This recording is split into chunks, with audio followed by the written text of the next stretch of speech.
Hello, আমি অঙ্কের teacher. আমি শুধু অঙ্ক করাই অনলাইন এবং অফলাইনের মাধ্যমে। যারা আমার কাছে শিখতে চাও অঙ্ক, তারা আমাকে হোয়াটসঅ্যাপ করতে পারো, বা অনলাইনের মাধ্যমে শিখতে পারো বা অফলাইনের মাধ্যমে শিখতে পারো। আমার এরিয়ার কাছাকাছি হলে তোমরা তাহলে অফলাইনের মাধ্যমে শিখবে, আর দূরে হলে অনলাইনের মাধ্যমে শিখবে।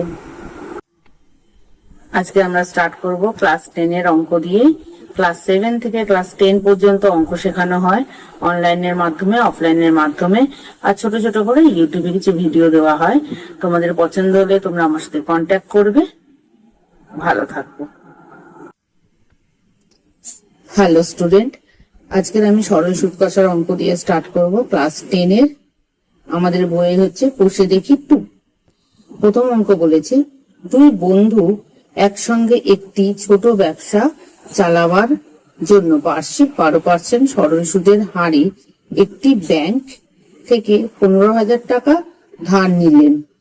4 বছর পরে ওই টাকার জন্য তাদের কত টাকা সুদ দিতে হবে? তাহলে হিসাব করে দেখি কি করে সলভ করব। এখানে আসল বলে দিয়েছে 15,000 টাকা, সময় বলেছে 4 বছর, বার্ষিক সুদের হার বলেছে 12%। তাহলে মোট সুদ কত হবে?